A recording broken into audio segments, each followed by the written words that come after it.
Hey, sweet insiders, Tina here. I just want to take a moment to thank you from the bottom of my heart for your incredible support. It means the world to me. And I'm so grateful to have you tuning in. We're so proud. We've got listeners in over 82 countries and 1,658 cities worldwide. What an amazing community that you've helped build. So if you're enjoying this podcast, it would mean so much to just take a moment to just leave us a 5-star review on Apple or Spotify. It really helps us to reach more people and helps to keep In the Suite growing strong. So I would appreciate that. And lastly, let's make sure that we're connected. Please, you can follow me and connect with me on LinkedIn and follow In the Suite Pod on Instagram. And thank you again so much for listening, subscribing, and being part of this incredible journey. You are truly the reason why I do what I do. Thank you so much. On this week's episode of In the Suite with Tina Powell.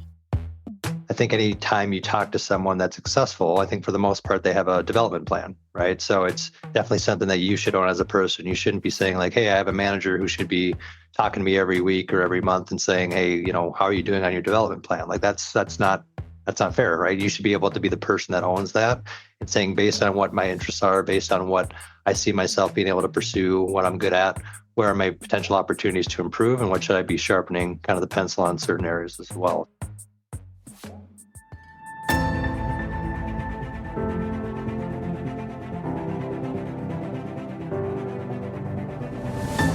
Hi, this is Tina Powell, host of In the Suite, where I sit down with top women leaders and some of the biggest names in the financial services and the wealth management industry. Together, we'll discover some of their best secrets and top strategies to grow great business, build a strong brand, and lead teams in the 21st century. I hope you'll enjoy hearing their amazing personal stories of triumph, trepidation, and transformation in hopes of becoming better leaders ourselves. The time for you to lead is now, and you're in the suite. In today's episode, we dive into Topaz's fresh perspective as Chief Operations Officer at IAA, exploring how he's building on the strong foundation laid by founder and CEO Robert Russo.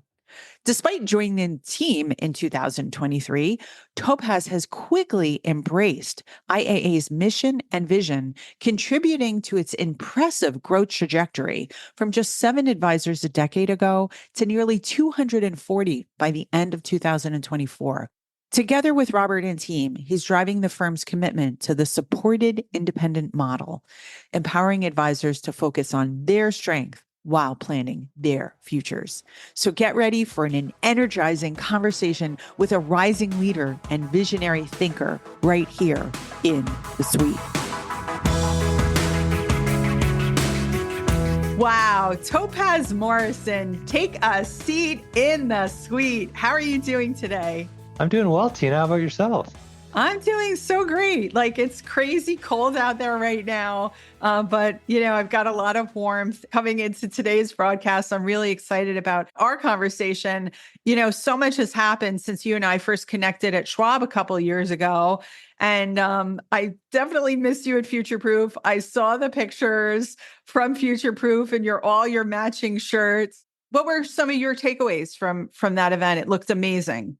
It was great. We really enjoyed it. And that was actually the first time I was at the festival. I was able to go to the retreat that was in March earlier this year as well. So I guess I'm a 2-timer now. But the first time at the festival, and it was a great experience. Really enjoyed it. I think the main thing is obviously kind of the networking and connections that you make kind of throughout your time there. But also it's a good use of time, like spending and really learning about kind of the trends that are happening in the wealth management industry and really trying to see kind of what other firms similar to us are doing. And it was just a really great time. So I think we'll definitely try to be an annual attendee for sure. I think another thing, Topaz, is that people can take a page out of your own playbook. And that is you can just see the photos, how they exude a certain emotion. I definitely get the feeling that you were happy there, right? I'm going to be at Market Council next week. I'll be moderating an amazing panel there and have been there done that conference many years, but you can't fake like a good picture on LinkedIn. Like either you're in it or you're not. And I feel like it was one of the reasons that I wanted to definitely talk to you today is like your energy and your enthusiasm are contagious. Topaz, we get a lot of business owners that are like, I don't know what to do on LinkedIn. Model after Topaz, guys. You won't go wrong, I promise. I appreciate that. And I think there's a lot of improvement in my area as well, but the fact that you say that means a lot. So thank you. So, today we're going to be talking about growth. We're going to be talking about your own evolution. The first time that I had the opportunity before I met you was speaking with your Chief Compliance Officer, Jessica Sexton. She was here on episode 73, y'all. And, what struck me about her story is this theme of incredible growth at Independent Advisor Alliance. That's where you are right now. When she described it, she was, I think, 10 years ago. Congratulations, you celebrated your 10th year anniversary. We did. Yes. Thank you. Yeah. At that time, 10 years ago, you were at 7 advisors. Fast forward to today, December 2024. This is when that's recording. Okay. And these numbers are probably even off a little bit, but according to my records, 234 advisors across 27 states, 10-year anniversary. Tell us a little bit more about Independent Advisor Alliance. This is a wonderful growth story.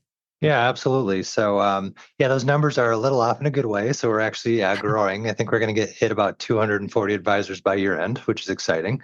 And we actually have one of our largest firms joining us in about a week or two, which is also great, out of California. So really looking forward to kind of the growth trajectory that we've had as well as what we're having. So a lot of great things from that perspective. But yeah, to your point, so Jessica Sexton, our Chief Compliance Officer, was actually employee number 2. And now we have about 26 home office employees that support almost 240 advisors, to your point. And we have about 200, I'd say right around 200 or so that have actual teams, and then about 40 or so they're kind of individual contributors. So anyone from like the solo practitioner all the way up to 20, 30 person teams are supported with an IAA, which has been really great to kind of see and support. But yeah, I'd say a couple things that really kind of distinguish us or make us different is the fact that yes, we kind of affiliate with the LPL, Schwab, and Fidelity, and you can kind of pick and choose where you want to go. But for the most part, what we really like to do is kind of customize our solutions to our advisors. So I know there's a lot of people that may be competitors or similar to us out there that actually have solutions that you try to kind of fit them in a box, right? So you say, hey, if you want to join us, this is what we offer. And is this something that makes sense to you? And it makes sense for a lot of advisors. There's obviously a lot of people out there where it does make sense. But for us, we wanted to make it a little bit different. So we actually want to have conversations with the advisors up front and really have a conversation with them and try to understand kind of what it looks like for them, let's say 3, 5, 10 years down the road, and what could we potentially do to help support them get to there. So one of the things that we like to say, and then Robert Russo, our CEO, actually came up with it, is we help business owners execute their vision. We don't say advisors, right? We say business owners, because obviously financial advisors, they do a lot of things from a relationship management perspective. But when you become independent, and a lot of people know this, but some don't, you actually become a business owner, right? You actually are responsible for your P&L. You're responsible for your marketing and all these things that maybe were given to you in like the Wirehouse channel or other areas. But for the most part, you're kind of going out on your own. And one of those buzzwords that we've been hearing about recently is kind of that supported independence model. And that's really something that we truly are committed to. It's really supporting advisors and helping them execute their vision. So ultimately, every relationship that we have, of those 240-ish advisors, we have about 140, we call them partner firms, where they're actually individual DBAs. And what we want to do is understand every single person's journey and how, again, we can help them get there. I'd be remiss to say that we do have some advisors that are definitely kind of in the coastal mode, and that's fine as well. Like we want to help them kind of be, whether it be kind of a lifestyle type of advisors, and that's totally fine. But for the ones that really want to partner with us and help grow, that's our objective, is really to kind of help and support them from that perspective. And we should mention here, Topaz, that Independent Advisor Alliance, you are headquartered in Charlotte. That's correct. I was just in Pinehurst over the weekend. Actually, we drove from Pinehurst to Bucks County, PA, in one day. The weather was quite cold in North Carolina, Topaz. I'm not going to lie. I think it's my fault, I think. So I actually went home for Thanksgiving, which was actually last week. And I know we're recording this here first week of December, but it was pretty chilly. And I think when I came back to Charlotte, I took the weather with me. So you have me to blame. But yeah, it's pretty chilly.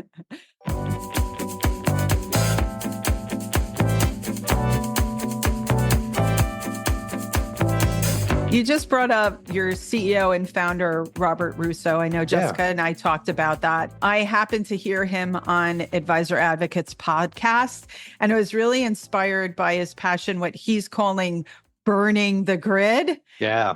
And really redefining leadership and support for advisors. And one thing that stood out to me that felt very unique and symbolic was this idea of vision boarding, and how he was talking about how Independent Advisor Alliance brings visions to life and, sitting down with advisors and really goal setting. So I wanted to dig in for my own curiosity. And I was like, hey, Tina, maybe after the podcast with Topaz, that you think about that vision boarding exercise.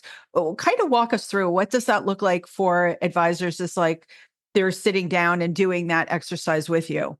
Yeah, absolutely. So this is something that I think Robert has kind of done over the past 10 years, but we really wanted to bring it to life and kind of put some structure around it so that it could actually be kind of a repeatable process that we can do with every advisor that has a conversation with us kind of early on in the process of if they're looking to either go independent, like we referenced, like a wirehouse coming independent, or if they're, let's say, with another RIA and they want to go out on their own, or again, if they just want additional support, like maybe they were part of an OSJ model and they were looking to kind of do something different. So we actually came up with this process where, again, it's a vision boarding session where I'd say maybe the second or third meeting before they were to potentially come down and meet us in person as like a home office visit opportunity, as we really want to have a conversation with them. And again, just truly try to understand what they want to ultimately achieve in their business, whether that's, 1, 3, 5 years down the road.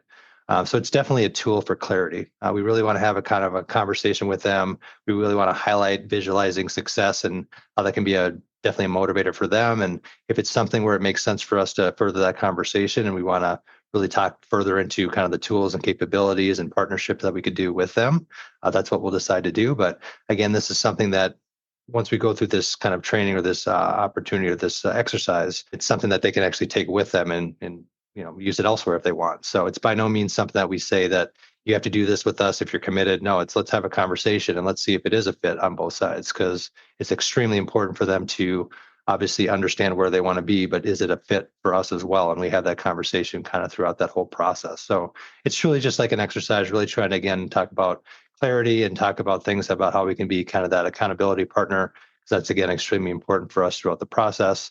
We talk about technology and how we can kind of leverage that throughout all of their opportunities. So if they are, again, looking to focus more on organic growth, what can we do to help support them from that perspective? Are they looking to potentially go on M&A? Or are they talking about succession, right? All those types of things that you kind of hear about in the industry. We go through all of those questions just to kind of ensure we understand what they're really trying to ultimately achieve.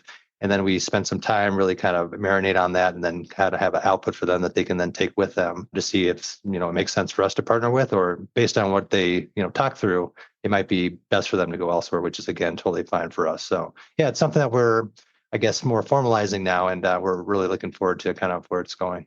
Yeah, it's so interesting that you mentioned that word, Topaz, about accountability, because my CEO, Kelly Waltrick, and we were just talking about that. Even from the agency, you can't have like execution without accountability. So, you're combining all of those things, the vision, the execution, and then that accountability of be like, hey, how did we do? How are we doing? Do we need to pivot? Do we need to, switch? Are we on course? I think it's great that you, coming out of an advisory relationship where I was planted for about 8 years, I saw that kind of vision from the founders. Like at one point he wasn't sure, and how it evolved through the years. So I think it's great to give space and margin to how, hey, I could go in this direction and I could go in that direction. And you mentioned so many different ways to like configure support now, which didn't exist at the time when we were poising for M&A.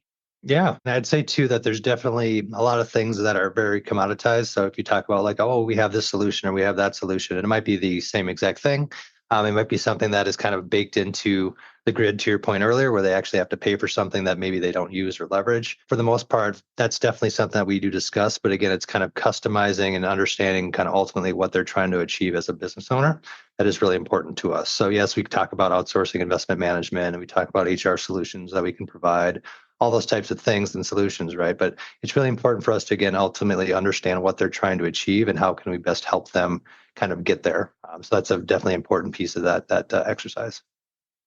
So talking about getting there, again, when you and I sat a couple of years ago when we were both at Schwab, at the time that you were just new in your role at Chief Growth Officer, and one of the continuing themes here in the suite is about these inspiring career journeys, what you did, how you made a decision that changed the trajectory of your life. And I know that recently that you announced on LinkedIn, because yes, he's bullish on LinkedIn. And again, you guys should all follow. Could you kind of share about where you are today? I know that I want to have a future podcast, Topaz, of like, I would say about 30 to 40% of the guests that we've talked to in the suite have changed their role within the last 3 years. Wow. And you fit that model. So, tell us, here you are, Chief Growth Officer, and spoiler alert, I'll put a little drum roll here. You're also now Chief Operations Officer, not shedding the role of Growth Officer, but being a creative about it. Yes. No, thank you. And I think it's really great. So for working kind of at this firm, and again, we have about 26 employees, 5 people leadership team. It was really about the leadership having a conversation and really trying to understand where we're headed, right? So again, we do the same type of exercise with us. So where do we want to be in the next, 3 to 5 to 10 years? So with our goal of hitting hopefully $20 billion here at the end of the year, what is it going to take for us to get to 40, 60, 80, right? There's definitely some things we've taken off the table just to, I guess, give context. So we're actually not private equity backed, which is a little bit different and unique. Wow. And again, we decided to do that. And that's a whole another, I think, podcast if you want to go down that track, which I would happy to do that with you. But for the most part, it's really having that upfront conversation of saying, based on what we can do and what we can achieve, what levers we have, what talent can we potentially infuse, how can we set ourselves up for success? And we've definitely made a lot of different moves throughout the year. But for the most part, with my role specifically, we saw an opportunity to combine business development, which is kind of the chief growth officer hat that I had previously, and adding the operations element to it as well. And kind of the main reason behind that is really kind of focusing and having kind of overseeing the whole, strategic growth of IA. And I do that in partnership with Robert and team. But then also the seamless execution of the day-to-day operations, right? So I kind of like to call it the entire advisor life cycle here at IAA. So focusing on kind of the top of funnel business development efforts where we're, talking to prospects and bringing them in for HOVs and focusing on marketing to get kind of our name out there, all those types of things, into the transition process, which is extremely important for advisors who are looking to move. Again, that's probably a third podcast we can have together. And then going into the day-to-day operations, right? So once we actually understand what they're trying to achieve and accomplish, we have that relationship management and back office support to kind of help and assist. And then finally, just that whole, legacy succession planning phase. So be able to kind of have that full vision, kind of having it under that one seat. Obviously, I have a great team underneath that can support me, but just being able to kind of have all that together, we can kind of eliminate the silos, which actually can still be created in small organizations, and really being able to do a better job of seamlessly working together for that common goal. It sounds like you're able to be somewhat nimble and flexible. Don't worry, we won't do the podcast now on not being VC backed. But one of the things that I'm hearing, and it relates to your name, is independence. Yeah. Right. Being able to do what it is, being a nimble and flexible and agile, if you will, organization that we know it from here and intentionally is like how we started the year is much different than how we're ending the year. Adding more tertiary services, adding features. We're constantly looking at how to continue to level up. Yes. In the suite flashback. And now here's a clip from last year's interview with Topaz Morrison. Yeah. So this is your first time at Schwab. First time. What are you looking forward to the most? Yeah, so I think, again, with my previous experience kind of being on the LPL side of things from a custodial perspective, really want to understand kind of the nuances and differences and things and opportunities that we can potentially bring to our partner firms. We identify them as partner firms. So we have about 240 advisors affiliated with IAA and about 140 partner firms specifically. So really trying to identify gaps and kind of opportunities to kind of help them execute their vision. That's kind of one of our approaches to things. And whether it be, outsourcing compliance or doing a lot of other things from a asset management perspective, we're really just trying to kind of find a new way to be kind of the tip of the spear and identifying ways to help partner and help our firms grow. So let's talk about your own career. Whenever I interview anybody here in the suite, I'm the person that's doing the digital digging, if you will. I'm the person that's creating the questions. I don't outsource that to anybody. Part of that is because as a second career person, I wish somebody would have tapped me on the shoulder, specifically my accounting professor, and said like, hey, you really need to be in this industry and we're going to give you an opportunity here. Like way back when in my 20s, I really secretly would have wished for that. So I look at someone like you, before you were at IAA, you were at LPL. And I think that's a fascinating story. Kelly and I talk about how the early experiences in our own career led to some amazing, growth opportunities. As someone like you, before, your role at IAA, you were also spent 7 years at LPL. You were vice president of sales strategy and advanced analytics. You have a track record of growth. What would be the advice that you would offer to someone that wants to position themselves within an organization to grow strategically, Topaz, in the way that you've grown your career? Yeah, great question. And to your point, I think it's almost a missed opportunity for a lot of those young kind of people in their careers and really trying to understand what they want to do when they grow up. I kind of joke, I still don't know what I want to do when I grow up, being past my 40s now. But it's really, I think, important to really kind of be true to yourself and don't settle. I think that's probably the most important thing, is not to settle, because I think for the most part, and it's not to blame larger organizations or even smaller organizations, but a lot of the times it does come down to kind of that bottom line and really what ultimately is best for the firm, which might not be what's best for you. So I think it's important to definitely kind of stay loyal to yourself.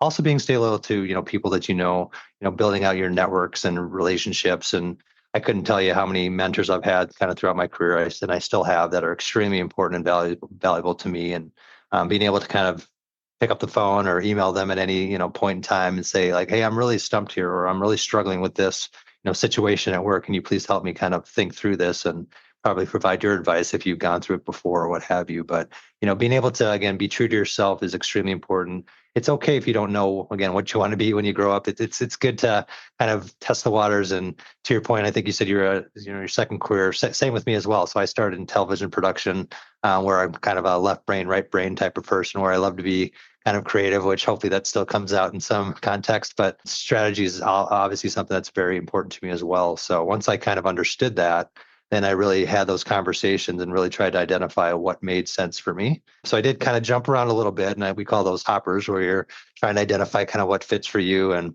I've worked at great organizations. You mentioned LPL. I've also worked at Ameriprise. I worked at Allianz, a couple other firms within the industry, but really trying to gather information and glean whatever I can get in each specific role is extremely important, because again, you only have so much time, right, on this earth. So to be able to kind of leverage that, work the best of your ability. If you see people that maybe aren't working as hard, that doesn't mean that you go down to their level, right? It's really to be able to kind of show out and be there every single time, so that you can be identified as that reliable person, so that even though you're trying to work towards something, you never know when that next opportunity is going to be there for you, whether it's within your organization or outside. So I think always being ready and prepared and really growing is extremely important piece of advice I would give. To do the right thing is always the right thing to That's do.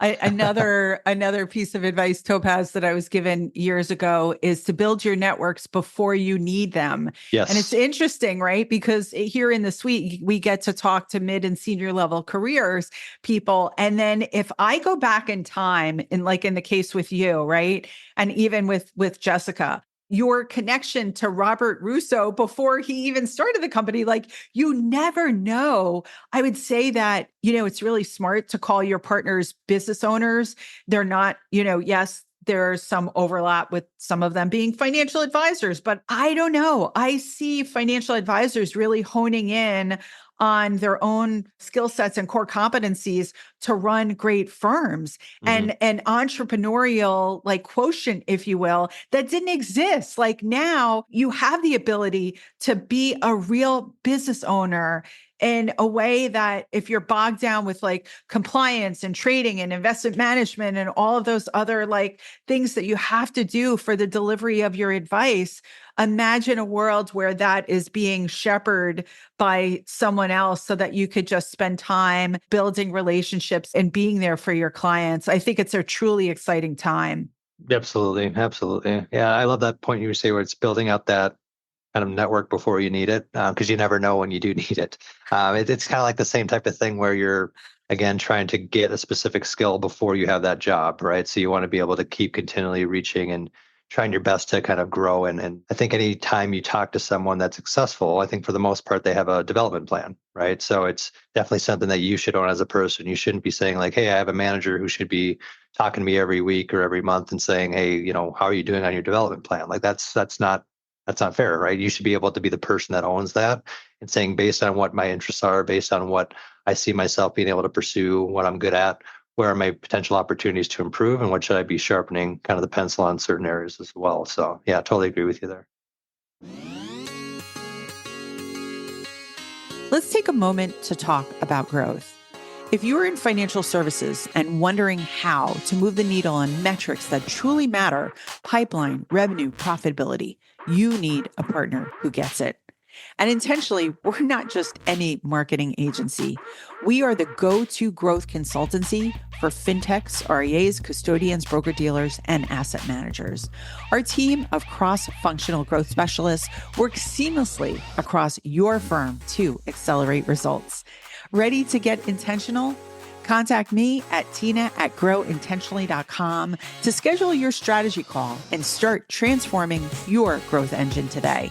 Now, let's get back to the conversation.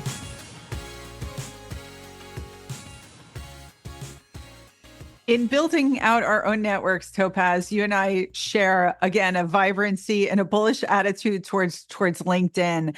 I think that, we've got some advisors are willing to put themselves out there and some advisors are not. One of the posts that stood out to me, and again, not everybody's going to be able to have this kind of post, is you being at NASDAQ with PIMCO. Yeah. And that that total, again, feeling like the energy. What's your approach to putting yourself out there that some advisors who are kind of on the fence of LinkedIn, like, yeah, what should I be doing? And what should I be posting? And, how often should I be connecting to people? Yeah, I think, again, just being genuine. I think I've said that a couple times today, but it's really important to be that. So even if it's something that you aren't maybe comfortable with, it's still being kind of true to yourself. So whatever you're saying, that should be you. Not to call any other, firms out there, but there's a lot of firms where I have maybe 5 or 6 connections, and they actually send the exact same thing out within an hour of each other. And it's like, well, was that something that they sent, or did they get that sent from the marketing team that they then forwarded? Again, that's fine, because maybe that's, again, a way for them to get out there and they're hoping for visibility and all those types of things. But to really be genuine, I think, is the most important thing. So I'm not trying to hit an X amount of, posts a week or anything like that. It's just what really resonates and what's something that I can really share, with my community to say like, hey, I'm out there, I'm doing things, trying my best to support, our advisors. And this is kind of one way of doing it. And then also highlighting those strategic partnerships, to your point. So PIMCO was able to kind of bring me out to the NASDAQ, which was an awesome opportunity for those that haven't done it. Really, really enjoyed that. So thanks again to PIMCO. I'll say that now. But that, as well as other things, you talked about the future-proof events and all those other types of things. It's really trying to, again, say, based off of this, there's that kind of fine line, I think, between kind of the Instagrams and X's of the world, right, versus LinkedIn. And I think it's okay to kind of move a little bit more to kind of that grayish area. And I'm not one who posts like personal things on there, but it's still good to kind of, again, be yourself, be genuine. I don't have to have a suit and tie on every time I'm, posting something, to your point about the Hawaiian shirts that we had. where you kind of made a little fun little thing on Step Brothers, if you've seen that movie. But it's really important for us to, again, be genuine, put something that really makes sense to be out there, show what we're doing to help our advisors, and hopefully that resonates with people. I can't help but thinking about events. You yourself just kind of picked up on it with the Future Proof. I'm headed to Market Council next week. And one of the things that we get asked a lot in terms of marketing are like, hey, what are the events that I should be attending? And one of the things that we love to answer, and it's not for every type of firm, Topaz, but it could be relevant to a fintech firm. It could be relevant, especially to a broker dealer and a large RIA firm such as IAA. But you also offer your own conference. Clearly, you have an engaged audience, and the name of your conference is Engage. What are some of the larger management trends that you think that you'll be discussing at the 2025 event? Yeah, absolutely. And again, appreciate you bringing up Engage. So for those that don't know, that's our annual conference that we have every single year. About 100 and change of our advisors show up to that every single year. We just had it in Nashville, Tennessee in April this past year, which is crazy to think we're almost essentially going to be there again next year. It's planning already. But that was an extremely great event. So what we try to do is bring it so that our advisors are interested in coming in. By no means are we trying to be a disruptor like a Future Proof and trying to, shake things up from that perspective. But we wanted to make it, again, more engaging for our advisors. So instead of just having kind of us be, on the main stage and keynote, which we do have, right, breakouts, all those types of things, we wanted it to be extremely more engaging for our advisors. So there might be a session where we have somebody speak for maybe 10 minutes, but then for the rest of the 30, 40, 50 minutes, we're really having that dialogue right around the room and trying to learn best practices and really making it so that it's, again, engaging for our advisors so that they're really having a good dialogue and conversation. So it's not about us kind of barking at them on what they should be doing, right? It's really about them talking about best practices and, again, bringing those specific trends and things to the table. So that's something that we really are kind of proud of and appreciate. But I think to your point as well, we're also thinking about how can we change that. So next year, we're actually thinking about doing additional events for our community, which are more regionalized. So maybe have 3 of the same event, which again is by region, so we can have different participants in each one. But we actually tested out something this year in Greenville about a month and a half ago, where we called it our growth retreat, which was our top 25 advisors. We brought them together and we, again, had a really good conversation and dialogue about all the things, which I'll get to your question, where you talked about specific trends. But that was one thing we were thinking about where we kind of have our top advisors be involved. And that was, I think, rave reviews. I think everyone gave us 5 stars or whatever we rated it as, 10 out of 10s. And that's something that we're thinking about doing again next year. So 3 regional events, a potential top performer event, maybe a solo practitioner event where it's people that, again, maybe have the same struggles and issues that they could be potentially working and learning from their peers on. So yeah, we're really excited about events. And I totally agree with you when it comes to that. But to get to your question, you mentioned what specific trends. I mean, technology is definitely one that's always going to be out there for us. I think it's kind of a broken record now, but with, COVID happening and kind of the acceleration of technology, I think it's safe to say that the financial services industry was maybe a step or 2 behind. But now I feel like we're getting pretty close to being on par with a lot of those other industries, which is amazing. So when you talk about like AI and the things that are going with like the AI note takers that we have, and I think we have a couple on our podcast right now, which is great. So I'll appreciate that, getting those notes, as well as a lot of other technology. We really are trying to understand, again, how can we best help make our advisors be more efficient. There's definitely talent that we talk about. It's important to always hire talent, especially in small business. But the only other way to improve efficiencies is around kind of technologies and focusing on your workflows and all those types of things. So we spend a lot of time kind of dealing with that. And I can go into more if you want, but I've been speaking for a minute here. Oh, sure. So one of the things, first of all, I want to say great job doing the venue. Mark and I just got back from Nashville. For his birthday present, I took him to the Grand Ole Opry to see Nate Bargatze, who surprised us all of a sudden Darius Rucker's there, Carrie Underwood's there. It's their How Christmas cool is that? special. It was Wow. so great. I think Nashville for ease and Vegas is, I think, the same way. You can get in and out of there so easy, plenty of flights, wonderful hotels, walking wise, it's very, very doable. So I think one of the things that from an event planning perspective is that the venue is everything. The city is everything. And, don't lose your sight if you get to come to Engage. Take a country line dance. Mark and I did it. So one of my future posts, Topaz, are going to be, you're going to see me and a total group, Mark and I, with a total group of strangers doing the boot scoot boogie. There you go. I love that. That's great. I can't wait for that one.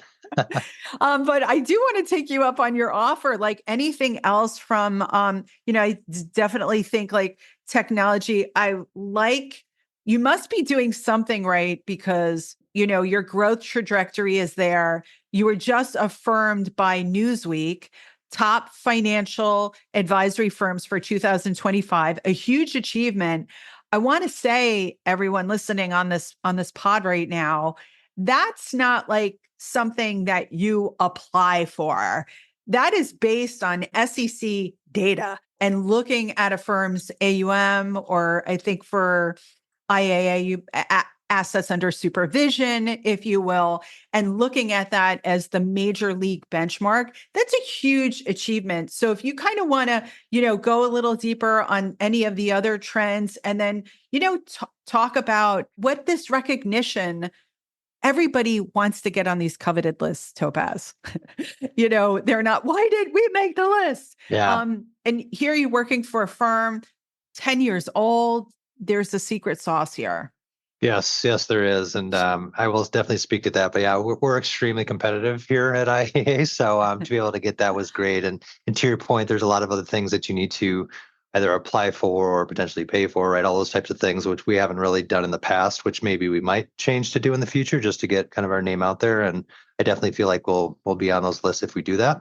But to your point, to be able to get it like this is great. And I'll definitely get to that in a second. But yeah, to your point about other trends that we're seeing. So with us kind of being, again, in a community, we have about, again, 240 advisors, and some of those are kind of on the tail end, right, of their life cycle. So being able to have those conversations around succession planning and what can we do to kind of support our advisors from a junior advisor perspective, which we also help do, where we can help recruit and help them get trained up, right, all those types of things, which is great. So succession planning and M&A and all those types of organic and inorganic ways of not only growing, but focusing on their business and ensuring that it's in a great spot for them to kind of pass on to the next generation is something that we spent a lot of time on, which is great. So bringing people in, some experts, having conversations around that really is something that we spent a good amount of time on, which is great. You've got a multi-generational team on top of that. I would say, like, I see diversity. They're like advisors are so hungry right now to reach that next gen. And it looks like it's something that you're crushing over there. Yeah. Again, it's around that supported independence model. So really being able to have advisors focus on what they do best, but then also helping them kind of understand that it's important for them to, focus on that next step. I'm going to botch the percentages, but I feel like I thought I saw it in the news where I think about 27% of advisors actually don't have their own plan, which is shocking, right? Because you're actually focusing on financial plans for all of your clients, but then they don't have a plan for themselves. So it's our job to, again, in that vision boarding session, but then also kind of in the day-to-day, keeping them accountable, ensuring that they have that next plan in place. So whether it is something that is a stopgap where we potentially can be there to kind of support them if that's the kind of break glass in emergency, or can we have like a formalized plan where we have them either focus again on that next gen, or do they have a partnership or kind of a relationship with people within the community that they say, hey, based on this person, this is who I want to be basically take on my book of business. So yeah, that's really our job, is to again ensure that they are set not only for kind of the present, the future, but then anything else that might come their way. So for financial advisors who are listening right now that want to get in touch with you, definitely connect to Topaz, everyone. I'll make sure that there will obviously be some social posts as well about today's episode.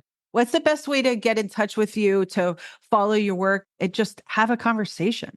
Yeah, absolutely. So you mentioned LinkedIn, so I guess I got to start there, right? So please feel free to reach out. I love connecting with people, even if I don't know you. It's still good to have a connection if it makes sense. So absolutely open to that. We obviously have a IA website, so that's independentadvisoralliance.com, where you can kind of see my information and reach out via phone or email. And I think that's a great way of doing it. We have other people on our leadership team that are definitely open to having dialogues and conversations, and that's really what we want to do, is really have that transparency so people can really kind of understand what we're all about early, so that they can, again, make that decision if it makes sense for them to potentially partner with us in the future. Great. Great. I love that. I think that as we're approaching a new year, this idea of just like exploring what things could look like through conversation and even mapping it on a paper. Just because you do it, just because you do that, the exercise doesn't mean that you actually, have to go through it, but just knowing your options and making that plan. It's great advice, Topaz. Yeah, absolutely. So look, you and I talked a couple of false starts here and there. I think 2024 was went through a bunch of treatment, and very happy that I'm out on the other side. But one of the questions that we've been asking here in the suite is to share a personal health or wellness tip or lifestyle tip that's significantly benefited you. And yes, no, this is not medical advice. This is just, hey, if your career is going a certain way, you probably have some atomic habits in the background that we could all learn from. Yes, absolutely. And I guess before answering that, I've told you before we started recording, but again, you're a testament to kind of perseverance. So we really are happy with how things have transpired in your life, even though it was extremely difficult situation. The fact that you made it to the other side, to your point, is so commendable. So just wanted to say that real quick. Thank you. But I guess from my perspective, it's a few things. So just that whole work-life integration, which I'm sure people hear about all the time, but just a work-life balance is so important. I probably work the same, if not more hours than I did like in an LPL, but it's different, if that makes sense. Like you're really, and again, not to bash, my previous firm, which I loved, and I have great, relationships there, but it just is different, right? So to be able to be in a place where like you are making a difference and you want to work, right? You want to be able to go to work. Today's a Tuesday that we're recording, and we're actually work from home on Tuesdays, but I like to come in. So I like to be around people and have that energy and be around. So plus I'm about 10 minutes away, so it's not a big deal. But to be able to have that balance is extremely important, right? So to be able to put your family first when needed, to be able to work hard when needed or when it's required, that's extremely important to you. And I think everything else then falls into place, because I think you can say you have, daily exercise, right? And all those things that you got to do from that perspective. But to be able to have that balance is extremely, extremely important. And then I think it's important, obviously, just to basically kind of have a routine, right? So whether it is, putting time in for work or time in for family or whatever else, that's part of the balance. But I think having kind of that routine is extremely, extremely important as well. Because I think I actually enjoy working in organized chaos at times. But you can't do that forever, right? So to be able to basically have something where where you can do something and hopefully have it so that whether it's specific tasks that you do during the week, right, that you actually block that out. So it's important for you to have that, because that's going to definitely be something from a wellness perspective that's extremely important, right? And then all the other things, right, nutrition, all those things. I know you said it's not a specific medical type of conversation, but I think all those types of things are very basic, and it's something that's easy to get information on. Everything I think is free out there right now for the most part, unless you want to dive into a program. But just to basically understand what I think is important to you and try to abide by that is extremely important. Awesome. Wonderful, wonderful advice. Well, Topaz Morrison, Independent Advisor Alliance, congratulations on a crushing year. Looking forward to seeing you at the next Future Proof and beyond at the Schwabs, and maybe even engaged next year. So thank you. You've been so generous with your time and information. I really feel truly inspired by our conversation today. No, thank you so much, Tina. I really appreciate that. And anytime, would love to continue our conversation. So thank you so much. Thank you. You're listening to In the Suite, the podcast that brings you inspiring stories of women leading the way in financial services and wealth management, along with the men who champion and empower them. Our producers are Tina Powell and Kevin Hirshhorn. Our editor-at-large is Kevin Hirshhorn. Our content writer is Tina Powell. This podcast is sponsored by Intentionally, a growth design consultancy working with fintech and finserve companies to turbocharge their marketing efforts. If you want more information, please email me at tina@growintentionally.com. And thank you so much for listening. We've got listeners in over 82 countries, 1,658 cities worldwide. Please consider giving us a 5-star review on Apple or Spotify. It would mean the world and help us to get found by more people. Please, I would also love for us to connect on LinkedIn and have you follow In the Suite Pod on Instagram. Thank you again for listening and subscribing.